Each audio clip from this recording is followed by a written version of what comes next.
जय श्री कृष्ण। राधे राधे दर्शकों, आज हम आपके लिए एक अलग ही कहानी लेकर आए हैं और यह कहानी हर व्रत की कथा के बाद अवश्य सुनना चाहिए। जिस प्रकार गणेश जी की कथा सुनी जाती है उसी प्रकार लपसी तपसी नामक दो भाइयों की कथा भी सुनी जाती है।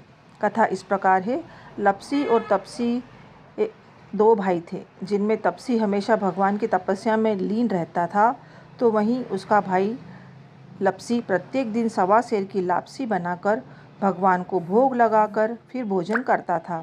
एक दिन किसी कारण दोनों भाई में लड़ाई हो गई। तपसी का कहना था कि मैं बड़ा हूँ और लपसी बोला मैं बड़ा हूँ।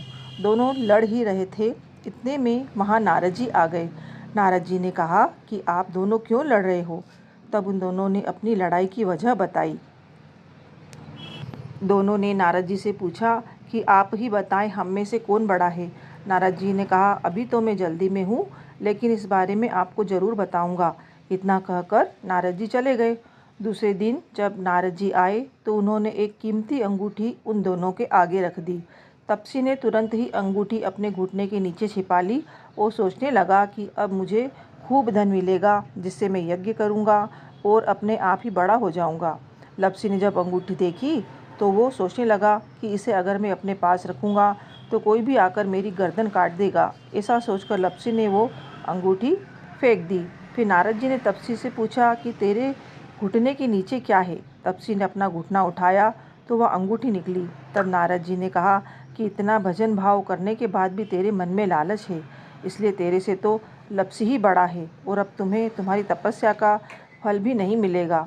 तपसी शर्मिंदा होकर माफ़ी मांगने लगा। तब तपसी बोला, नारद जी, मेरी ये आदत कैसे छूटेगी और मेरा पाप कैसे उतरेगा, उसका कोई उपाय बताएं। तो नारद जी ने कहा कि कार्तिक महीने में जो स्त्रियां कार्तिक व्रत रखेंगी और वे तुझे अपना पुण्य देंगी, तब ही यह पाप उतरेगा। तपसी ने कहा कि कोई स्त्री मुझे अपना फल क्यों देगी। तब नारद जी ने कहा कि अगर कोई गाय और कुत्ते की रोटी नहीं बनाएगा तो फल तुझे मिलेगा। अगर कोई व्यक्ति किसी ब्राह्मण को भोजन कराकर बिना दक्षिणा के ही उसको विदा कर देगा तो तुझे उसका फल मिलेगा।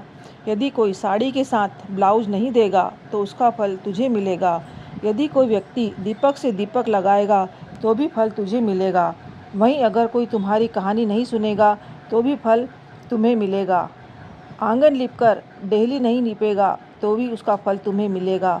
कहते हैं उसी दिन से हर व्रत कथा के बाद लपसी और तपसी की कहानी पढ़ना भी अनिवार्य हो गया है। तो यह थी लपसी तपसी की कहानी। आगे भी हमारे चैनल पर आपको हर व्रत त्यौहार की कहानी कथा सुनने को मिलेगी, तो प्लीज़ चैनल को सब्सक्राइब जरूर करें, वीडियो को शेयर करें, लाइक करें। जय श्री कृष्ण। राधे राधे।